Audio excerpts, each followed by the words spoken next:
Justice Yahya Afridi 30वें chief justice of Pakistan बन गए। सदर मुमलिकत ने हल्फ लिया। तकरीब में वज़ीर आज़म, वज़राए आला और अस्करी क़यादत की भी शिरकत। नए चीफ जस्टिस ने जस्टिस मुनीब अख्तर को दोबारा प्रैक्टिस एंड प्रोसीजर कमेटी में शामिल कर लिया। सुप्रीम कोर्ट के तमाम कोर्ट रूम्स में लाइव स्ट्रीमिंग सहूलत देने का फैसला।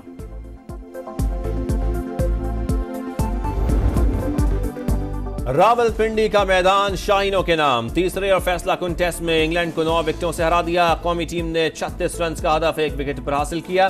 कप्तान शान मसूद ने छक्का लगाकर कामयाबी दिलवाई। 44 माह बाद अपनी सरजमीन पर टेस्ट सीरीज जीत ली। इंग्लिश टीम दूसरी इनिंग्स में सिर्फ 112 रन पर ढेर। पाकिस्तानी सरजमीन पर इंग्लैंड का कम तरीन स्कोर। नुमान अली के 6 और साजिद खान के 4 शिकार। शानदार सेंचुरी पर Saud Shakeel player of the match करार।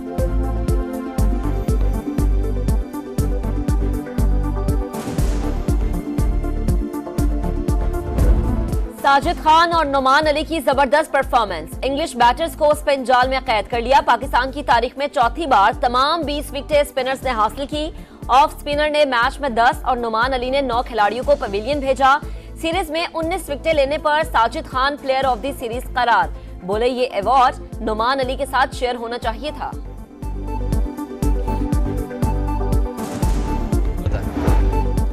इंग्लैंड के खिलाफ सीरीज जीतने पर कप्तान शान मसूद खुश। टॉस हारने के बाद मैच जीतने पर मुतमईन। कहा सबसे बड़ा दुख यही था कि मेरी कप्तानी में 6 मैचेस हारे। मुश्किल वक्त में हमदर्दी दिखाना और एक दूसरे का साथ देना चाहिए। इंग्लिश कप्तान बेन स्टोक्स मुसलसल दूसरा मैच और सीरीज हारने पर मायूस। पाकिस्तानी शायकीन टेस्ट सीरीज जीतने पर खुशी से निहाल।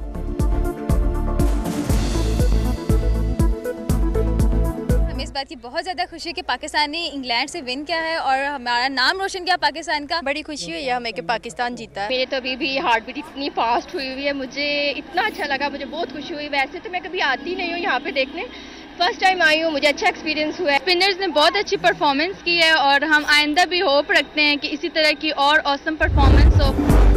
व्हाइट बॉल कप्तान के लिए मुशावरत जारी। जो भी होगा टीम के लिए बेहतरीन होगा। चेयरमैन पीसीबी मोहसिन नकवी की खिलाड़ियों से मुलाकात। कामयाबी पर मुबारकबाद। कहा मुत्तहद होकर खेले तो कामयाबी मिली। अच्छी कारकर्दगी दिखाने वाले खिलाड़ियों की हौसला अफजाई करेंगे।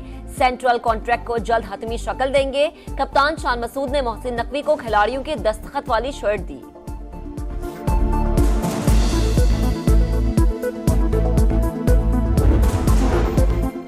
कौमी टीम ने जबरदस्त खेल पेश किया। कौम का सर फख्र से बुलंद कर दिया। उम्मीद है कामयाबियों का सिलसिला जारी रहेगा। सदर आसिफ जरदारी और वजीर आजम शहबाज शरीफ की कौम को मुबारकबाद। साबिक खिलाड़ियों की भी टीम को उम्दा कारकर्दगी पर शाबाश। बरतानवी हाई कमिश्नर जेन मैरियट की भी पाकिस्तान को जीत पर मुबारकबाद। इंग्लैंड के लिए नेक ख्वाहिशात का इजहार।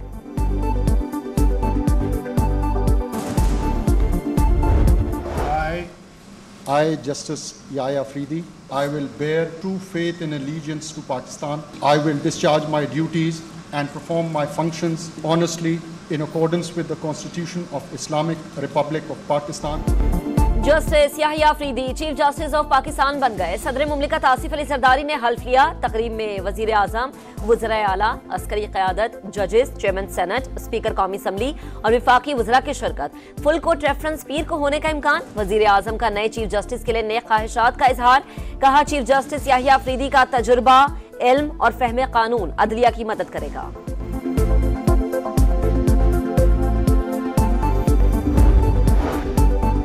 चीफ जस्टिस याहिया अफरीदी ने प्रैक्टिस एंड प्रोसीजर कमेटी की तश्कील नौ कर दी। जस्टिस मुनीब अख्तर दोबारा शामिल। नोटिफिकेशन जारी। जस्टिस मंसूर अली शाह भी रुकन होंगे।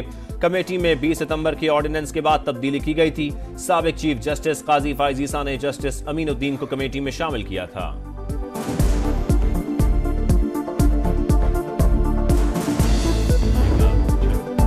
माजी में एस्टेब्लिशमेंट और अदलिया हुकूमतों को घर भेजती रही। आईनी तरमीम के बाद चोर दरवाजे बंद हो गए।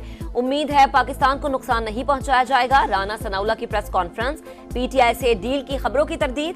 कहा बुशरा बीबी और उनकी नंदों की रिहाई के पीछे कोई डील नहीं। जो चले गए अल्लाह उनको खुशियां नसीब करे। जो आ गए उनको अपनी जिम्मेदारियों में सुरखरू करे। फजल रहमान का सुबकदोश और नए चीफ जस्टिस के लिए नए ख्वाहिशात का इजहार।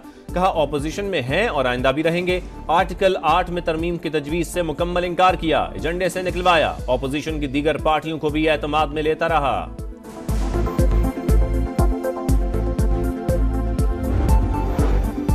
पाकिस्तान का ईरान के खिलाफ इसराइली जारहत पर इजहार तशवीश। कार्रवाइयां खित्ते के अमन और इस्तेहकाम के लिए खतरा करार दे दी। वजीर आजम शहबाज शरीफ बोले, इसराइली हमला बैनुल अक़वामी क़वानीन और अक़वाम मुत्तहिदा के चार्टर की खिलाफ वर्जी है। फ़रीक़ैन मजीद कशीदगी से बचने के लिए तहम्मुल से काम ले, अमन के लिए ईरान के साथ खड़े हैं। सलामती काउंसिल आलमी अमन और सलामती के लिए अपना किरदार अदा करे।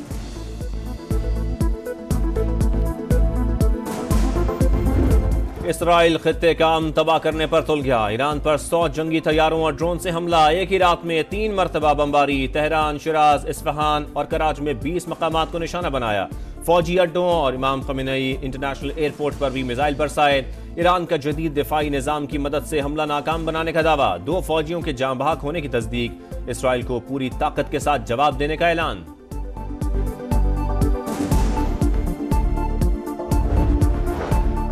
मजीद हमलों की सूरत में संगीन नतायज होंगे। इसराइल की वार्निंग। कहा, कार्रवाई की गई तो भारी कीमत चुकाना होगी। अमेरिका का भी तेहरान को बाज रहने का इंतबाह। कहा, जवाबी हमला किया तो इसराइल की मदद के लिए तैयार हैं। बरतानिया का भी ईरान को हमले से गुरेज का मशवरा। सऊदी अरब की ईरान पर हमलों की मजम्मत। फजाई हुदूद इस्तेमाल होने की तरदीद।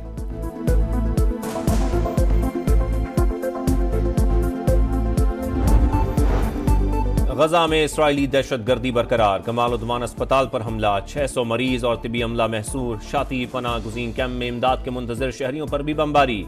24 घंटे में 58 फलस्तीनी शहीद। इसराइल की लेबनान पर जारियत। हिजबुल्लाह का मुंह तोड़ जवाब। सहूनी फौजियों के ग्रुप पर गाइडेड मिसाइल से हमला। टैंक पर भी रॉकेट दागे। मुतादिद फौजी हलाक।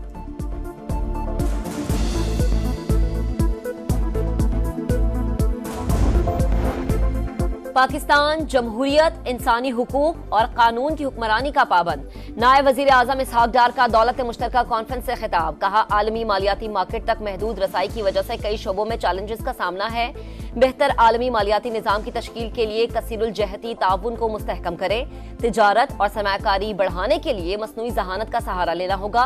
इसहाक डार की बरतानवी वजीर खारिजा से मुलाकात। ताल्लुकात को मजीद मुस्तहकम और मजबूत करने पर इत्तफाक। इलाकाई इस्तेहकाम और दीगर आलमी उमूर पर तबादले ख्याल।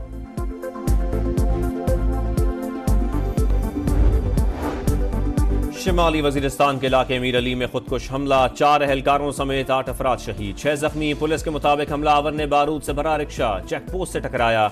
सिक्योरिटी फोर्सेस का इलाके में सर्च ऑपरेशन।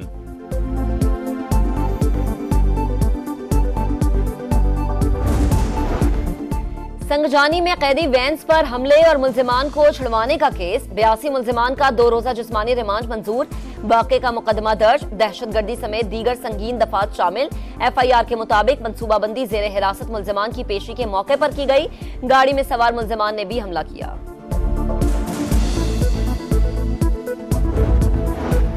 शराब और असलहा बरामदगी केस। वजीर आला खैबर पख्तूनख्वा अली अमीन गंडापुर के वारंट गिरफ्तारी बरकरार। अदालत ने हाजिरी से इस्तिस्ना की दरखास्त मुस्तरद कर दी। SSP ऑपरेशंस को वारंट की तामील कराने का हुक्म। ना कराने पर जाती हैसियत में पेश होने की हिदायत।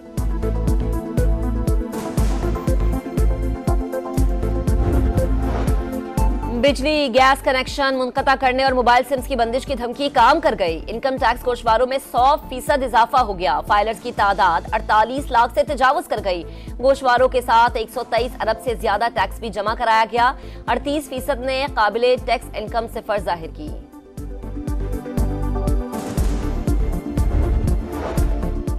सिंध हाई कोर्ट का MD कैट का पर्चा 4 हफ्ते में दोबारा लेने का हुक्म। रिमार्क्स दिए, चाहते हैं किसी का हक ना मारा जाए। कौन मुजरिम है, किसको सजा देनी है, वो हुकूमत जाने और FIA। तहकीकाती कमेटी के मुताबिक इम्तिहान के निजाम में खामियां पाई गई। मैकेनिज्म कॉम्प्रोमाइज हुआ। पेशावर की इंडस्ट्रियल स्टेट के कारखाने में हौलनाक आग लग गई। 5 घंटे बाद भी काबू नहीं पाया जा सका। रेस्क्यू की 20 गाड़ियां और 100 फायर फाइटर्स आग बुझाने में मसरूफ। नौशहरा, मर्दान, चारसद्दा और खैबर से भी रेस्क्यू टीमें बुलाई। घर के शेर घर में भी ढेर। भारत 12 साल बाद अपने घर में टेस्ट सीरीज हार गया। न्यूजीलैंड ने सीरीज में 2-0 की फैसलाकुन बरतरी हासिल कर ली। पुणे टेस्ट में भारत 359 के ताकुब में 245 रन बना सका।